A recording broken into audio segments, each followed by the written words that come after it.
Hello बच्चों, ध्वनि की ये है 7वीं क्लास और इस क्लास के साथ ही हमारा जो ध्वनि वाला चैप्टर है वो पूरा हो जाएगा। और इसी के साथ हमारा 9वीं क्लास का जो सिलेबस था भौतिक विज्ञान के जो 5 पार्ट थे वो पूरे हो जाएंगे। तो इस कक्षा में हम देख रहे हैं मानव कर्ण की संरचना यानी मानव के कान की संरचना। कान को 3 भागों में बांटा गया है, बाह्य कान, मध्य कान, आंतरिक कान। उन तीनों की संरचनाओं को समझेंगे और ये जानने की कोशिश करेंगे कि किस प्रकार से हमें ध्वनि सुनाई देती है और हमारे कान से ध्वनि गुजरती है और मस्तिष्क को किस प्रकार के संकेत मिलते हैं जिससे मस्तिष्क ये बताता है कि हाँ ये इस चीज की ध्वनि हो रही है। और इसके साथ ही एक सूचना देनी थी आपको। जैसे ही आप लेक्चर नंबर 3 देखोगे हमारा ध्वनि का, तो वहां पे हमें ये दो ये दो चित्र जिस प्रकार से आपको दिख रहे हैं, ये दो चित्र वहां पे लगाने थे जो हम लगाना भूल गए। बाद में हमने क्या किया, तो ये जो चित्र थे उनको हमने थंबनेल में बाद में लगा दिया। तो जब भी आप उस लेक्चर को देखो तो ये थोड़ी सी हमारे से मिस्टेक हो गई थी, इसके लिए हम माफी चाहते हैं। जब भी आप वो लेक्चर देखो तब आप ये दो चित्र ध्यान में रखना, तब उस लेक्चर को आप आसानी से बढ़िया तरीके से समझ पाओगे। और आज देखते हैं जो अंतिम क्लास है हमारी, जिसमें हम अपने ही कान की संरचना के बारे में जानेंगे। और यहाँ पे देखो कान की संरचना पूरी तरीके से दे रखी है और 3 भागों में कान को हम बांट सकते हैं, बाह्य कर्ण, मध्य कर्ण और अंतःकर्ण। और यहाँ पे देखो बाहरी कान की ये पूरी हमने व्याख्या यहाँ तक लिख रखी है। यहाँ से मध्य कान वाला टॉपिक शुरू हो जाता है और यहाँ से हो जाता है आंतरिक कान वाला टॉपिक। तो इस प्रकार से एक बार चित्र को देखेंगे, फिर इन तीनों प्रक्रिया को समझेंगे। और इस कक्षा के अंत तक हमें ये जरूर विश्वास है कि ये जो टॉपिक है कान का, ये आपको एकदम बढ़िया तरीके से पूरा एकदम सही तरीके से समझ में आ जाएगा। तो साधारण से साधारण बच्चे को भी ये टॉपिक बड़ा बढ़िया तरीके से समझ में आ जाएगा। अब हम करते हैं कक्षा को शुरू। तो सबसे पहले हम देखते हैं एक बार कान की कौन कौन सी संरचना है। तो देखिए सबसे पहले है बाह्य कर्ण। तो ये जो बाहर का कान है, ये इस कान को हम क्या कहते हैं, इसको कहते हैं कर्ण पल्लव। और जो हमें छेद दिख रहा है कान के अंदर, उस छेद को हम कहते हैं श्रवण नलिका। तो कर्ण पल्लव और श्रवण नलिका, कर्ण पल्लव और श्रवण नलिका मिलकर बाह्य कान की संरचना बनाते हैं। ठीक है। और जो स्वर्ण नलिका है इसके अंत में एक झिल्ली लगी होती है जिसे हम कहते हैं कान का पर्दा। ठीक है। और उसके बाद में आता है मध्य कर्ण। और मध्य कर्ण में क्या होता है, मध्य कर्ण में 3 प्रकार की हड्डी होती है। एक तो मुग्धरक, निहाई, तीसरा वलयक। ये देखो ये हड्डी है, ये है मुग्धरक। ठीक है। इसके बाद वाली हड्डी है निहाई और अंतिम ये त्रिभुज के आकार की जो हड्डी दिख रही है वो है वलयक। तो ये आ गया मध्य कर्ण का हिस्सा। अंतःकर्ण में 2 प्रकार के अंग आते हैं। एक तो आता है आपका कर्णावर्त, दूसरा आता है स्वर्ण तंत्रिका। जो एक कर्णावर्त है ये इस प्रकार के स्प्रिंग की सी आकृति दिख रही है, ये कर्णावर्त है। कर्णावर्त से जो ध्वनि संकेत है उसको विद्युत संकेत में बदलता है कर्णावर्त, और आगे स्वर्ण तंत्रिका की सहायता से मस्तिष्क को भेज देता है। इस प्रकार की ये कान की प्रक्रिया है। एक बार इसको पढ़ते हैं। तो देखिए बाहरी कान, बाहरी कान को हम कहते हैं कर्ण पल्लव। तो बाहरी कान कर्ण पल्लव कहलाता है। यह परिवेश से ध्वनि को एकत्रित करता है। एकत्रित ध्वनि श्रवण नलिका से गुजरती है। तो ये जो बाहर वाला हमारा कान दिख रहा है आपको, ये क्या करेगा, ये ध्वनि को एकत्रित करने का काम करता है, क्योंकि इसका बाहर वाला हिस्सा चौड़ा है और अंदर वाला हिस्सा क्या है, छोटा है। तो ध्वनि बाहर से अंदर की तरफ जाती है। ठीक है।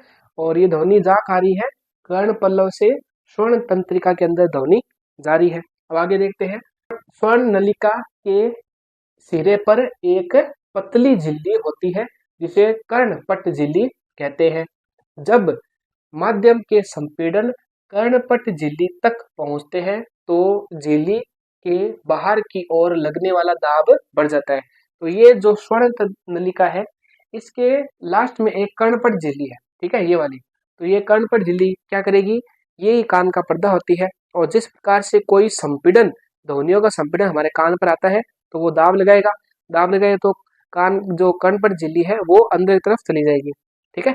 और जैसे ही विरलन होगा तो वापस बाहर की तरफ आ जाएगी। तो इस प्रकार से संपीड़न विरलन में कर्णपट झिल्ली आगे पीछे कंपन करती है। आगे देखते हैं। और यह कर्णपट झिल्ली को अंदर की ओर दबाता है। इसी प्रकार विरलन के पहुंचने पर कर्णपट बाहर की ओर गति करता है तथा कंपन करती है। मतलब ये कह रहा है कि जैसे ही संपीड़न आएगा तब तो कर्णपट झिल्ली अंदर की तरफ चली जाएगी और जैसे ही विलयन आएगा तब कण प्रचली बाहर की तरफ आ जाएगी। तो इस प्रकार से इस झिल्ली का कंपन चलता रहता है संपीड़न और विलयन के साथ में। अब देखिए मध्य कण की विशेषताएं क्या है। मध्य कण में विद्यमान 3 हड्डियां मुद्रक, निहाई तथा वल्यक इन कंपनों को कई गुना बढ़ा देते हैं। तो ये मध्य कण का जो हिस्सा है, मुद्रक, निहाई और वल्यक, ये 3 प्रकार की हड्डियां हैं। ये जो ध्वनि इन्हें मिल रही है, इन ध्वनियों के कंपनों को कई गुना बढ़ा देते हैं। ठीक है, आगे देखो मध्य कण क्या काम करता है। मध्य कण ध्वनि तरंगों से मिलने वाले इन दाब परिवर्तनों को आंतरिक कण तक संचरित कर देता है। तो मध्य कण को जो दाब परिवर्तन मिल रहे हैं वो क्या करेगा, आंतरिक कण की तरफ उसको वापस अंदर की तरफ भेज देगा। अब यहाँ से शुरू होता है आंतरिक कण का काम। तो आंतरिक कण में कर्णावत द्वारा दाब परिवर्तनों को विद्युत संकेतों में परिवर्तित कर दिया जाता है। तो ये जो कर्णावत है ये क्या कर रहा है, जो दाब परिवर्तन मिल रहे हैं, एक तरीके से ध्वनि का जो दाब परिवर्तन हो रहा है, तो एक तरीके से इसे ध्वनि मिल रही है, जो ध्वनि का दाब परिवर्तन मिल रहा है, उन दाब परिवर्तनों को विद्युत संकेत में बदल देता है। ये कर्णावत, ये स्प्रिंग की आकृति का उपकरण, ये स्प्रिंग की आकृति का जो अंग है ये कर्णावत है, और ये ध्वनि संकेतों या दाब परिवर्तनों को किसमें बदल देता है, विद्युत संकेतों में बदल देता है।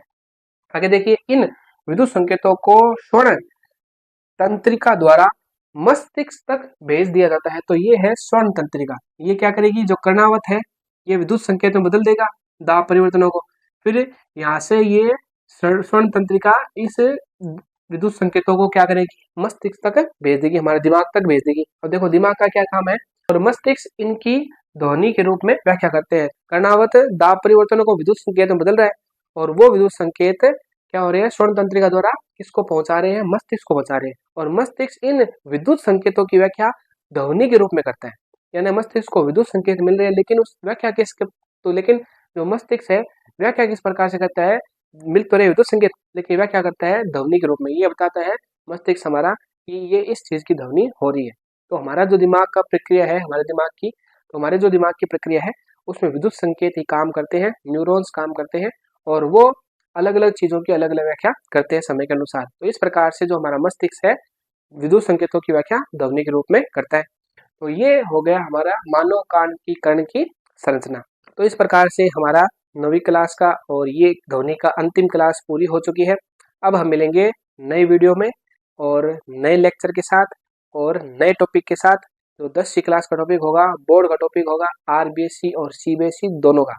तो तब तक के लिए ऐसे ही पढ़ते रहे और जय हिंद।